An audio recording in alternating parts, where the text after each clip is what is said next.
Warhammer 40k Martyr, and this is the prophecy. That's the expansion called Prophecy, and I've been playing this game for a little bit recently, and I've been having a blast. It is an incredible game.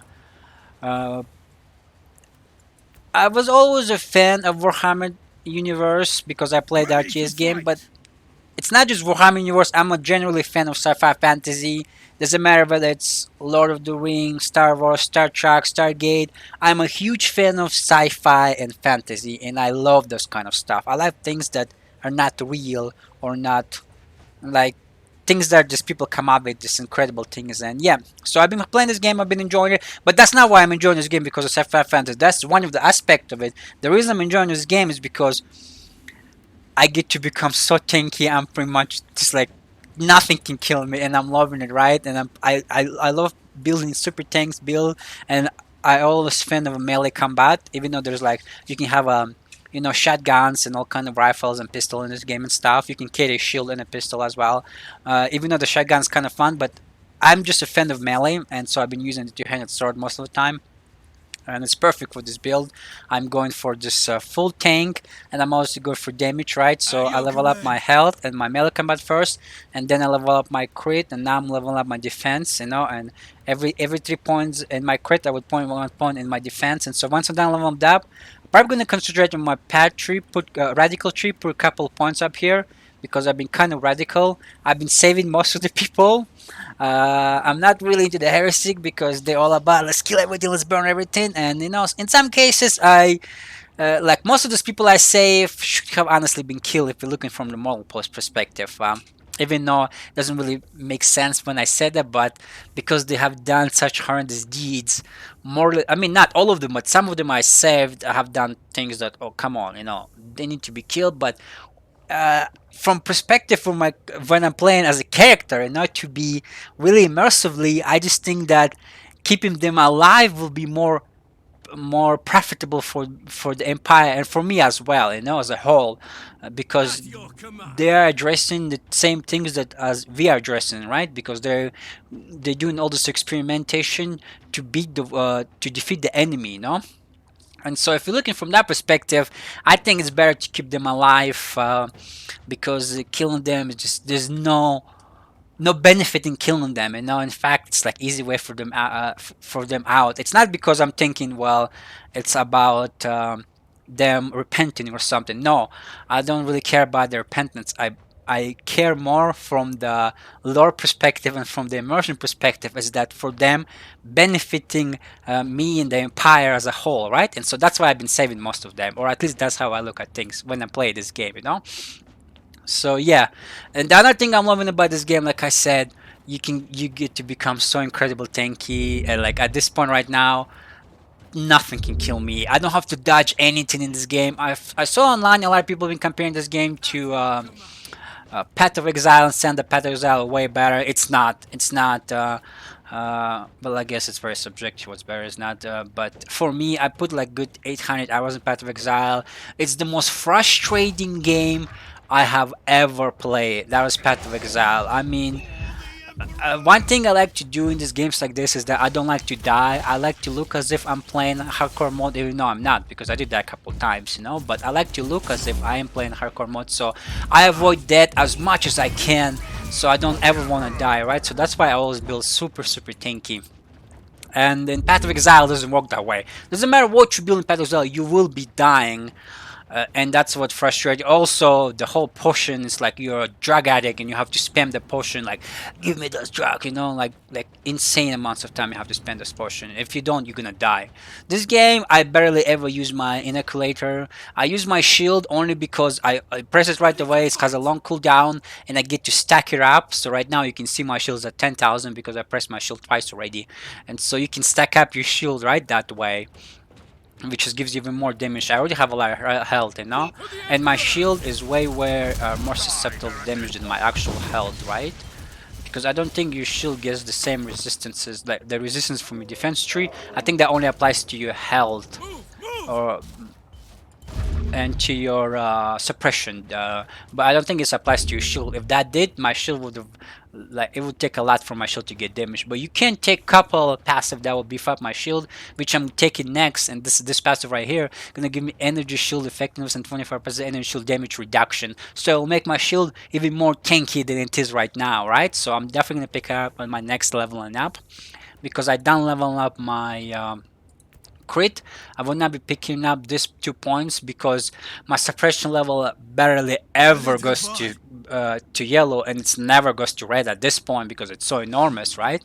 And my I don't ever use my focus. I barely ever use my focus for this torrent, because I only use it when I have to defend or something, so I don't ever usually use it, and so yeah, so I'm not gonna really invest in them. Eventually, when I do want to use them a lot, I might invest a point. But right now, so another good thing in this game, it's so easy for you to remap any points because it's only costs like uh, 20,000, I think, or 200,000 or something, to build to reset your entire tree, to the whole tree that you pick from, which is really nicely done. I like that the developers did it that way, so you can easily change something if you made a mistake, and if you want to mess around in the future with your builds, which is really good. Also, props to developers for giving me such an enormous inventory. There hasn't been a single time since I got to level 58 where there's a time where my inventory was full and I wasn't able to pick up something, and that's what a lot of people like. Path of Exile, for example, people defend that incredible game. It's not. It's not. It's a good game. I played for 800 hours, but again, the most frustrating game I have ever played, and that was Path of Exile. Like, you have to have the skills. You have to dodge everything in this game, no matter how tanky you build. In this game, I don't dodge a single thing, and I'm loving it. I walk to every single enemy, and I just start bashing with my melee. Good luck doing any damage to me. It's really hard for them to do any kind of damage to me because I'm so tanky. And I'm loving it. And if there's a lot of like smaller enemy, I can also use my spin to win ability, and there we go. You see, they barely did any damage. Right, they do decent amount of damage to my shield. Actually, I lost 8,000 shield. But like I say, my shield is not as strong as my health. So yeah, I'm having a lot of fun. It's a great game. I hope the developer continue investing more and more in this game, because this game is incredible.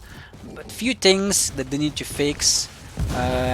Number one is the camera, because I have to constantly rotate the camera myself when I don't like the view, and it's kind of not fun. I wish to maybe either make the field of view somehow more center and a little bit bigger, or maybe that will fix, because some other games have it something like that. But it's not that big of an issue because you can always rotate it, but kind of annoying. Another thing, the leveling, because once you get to level 50, the leveling slowed down so much. It's level like slow like in turtle or something. It's just so slow. So I hope they can fix the level and beef up leveling process a little bit, because it's just too slow.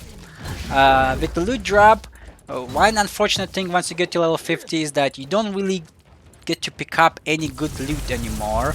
However, it is fixed, because you do get to find some really incredible rare blueprints, and you can build your own stuff, and which I've been able to. Once I got to level 50, I find like since level 50, wow, what was that damage? I wasn't paying attention. What happened? This is like the first time I have ever got that low in like past 30 or 40 games or something. I wasn't paying attention. I'm also playing a little harder mode. I think it's 1 or 3 level ahead of the level or something like that. Anyways, back to the thing. So yeah, they should increase the leveling process by a little bit, because the leveling is way too slow in this game. Oh no, I was talking about the loot. So once you get to level 50, for some reason, maybe it's just for me or maybe it's for everybody, but once you get to level 50, your loot drop, it just becomes so awful. It's not as good as the loot you already have. However, you do get to find incredibly rare blueprints and really cool stuff that you build yourself, and they're so strong. And like 3 or 4 things on my character right now, those are all things I build myself. For example, the shields, I build this myself. It's from the blueprints. I actually bought these blueprints from the vendor at the ship. She's the captain of the ship, and so I think I built this as well, and I built that. I built a weapon too, I think. No, those two I found. I think I did build my two-handed weapon. And I think I built one of this. I don't remember which one though. But yeah, ooh, wow, I wasn't paying attention. But like I said, I'm so tanky. It's gonna take forever for them to actually kill me. Yeah, so yeah, I've been having so much fun in this game. It's incredible. The story is also pretty good, but it is a sci-fi fantasy story. I already know I'm gonna enjoy. It's really hard for somebody to mess up a sci-fi fantasy story unless they're gonna make character really unenjoyable, which they didn't do in this game. A lot of characters that you meet, they have their own cool story, and there is a purpose and a reason for us to why they're doing certain things. You know, they're not just doing it for no reason, right? Wait, there was a elite enemy here? Oh, there was. I didn't know. I didn't know there was an elite enemy here. Yeah, but so a lot of characters you meet, they have their own cool story and background. Overall, like I said, I've been having a lot of fun in this game. I don't know how the end game is because I haven't made it there yet, but once I do, I'll probably make another video and see anything, because when I was playing Path of Exile, I was also loving the story and I was loving the early game. The thing that really bothered me is the end game and the whole one-shot meta, or whatever, the way the damage works in the Path of Exile, and that's what makes the game so frustrating for me, completely unenjoyable, you know. So I hope this game is not like that once you get to end game. We'll see. I'm sure it's not, you know, because I want to feel the same thinking as I feel right now as I feel on end game, you know. I am a little bit slower than some other people build. You can play online with other people as well if you want to, and there's some people up there have really cool, a lot of damage, and they build invest in like movements and damage. I mostly invested in tankiness and resistances. I do have damage tree, you can see it early on as well, you know. But I don't mind clear the little bit slow as long as it means that I'm completely this, you know, super tanky dude that really hard to kill, and I don't have to like run away from enemy. It's the other way around. The enemy have to run away from me, you know. And so I've been having a lot of fun because of that.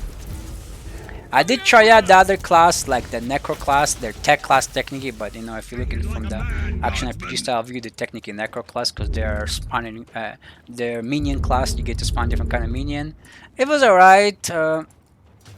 I sometimes enjoy it, but obviously I usually enjoy tank melee the most, so I might come back to it eventually if I ever get bored of this, but I've been having a lot of fun. I did get to level 58 and I'm still having fun, so I doubt I'm gonna lose my interest, because you can mess around with so much cool stuff in this game too, and like I say, you can reset your tree so easy in this game.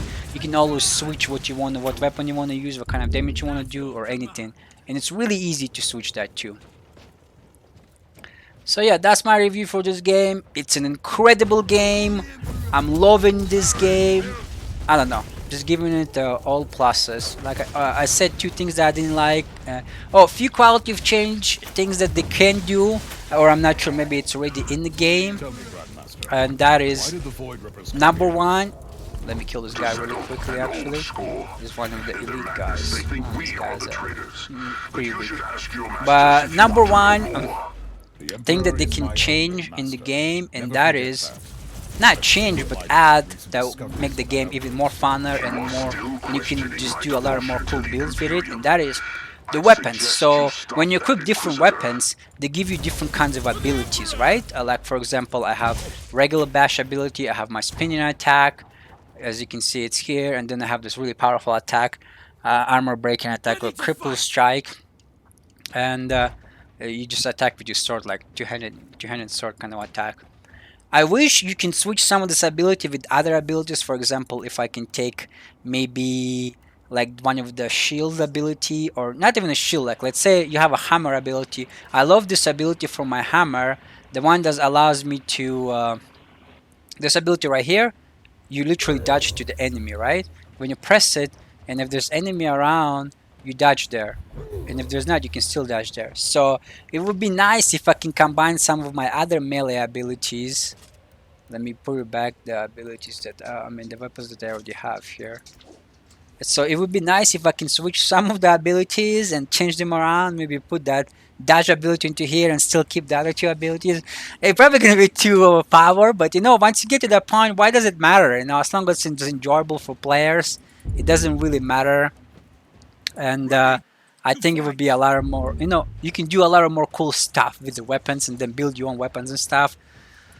But right now you can pretty much mess around with a lot of stuff. I haven't found anything good, but I was watching some higher level game players, and they can like put a lot of cool sockets and just add so many incredible resistances and damages and stuff like that to their weapons and to the armor. So once I get there, probably gonna have be able to mess around with even more stuff, you know.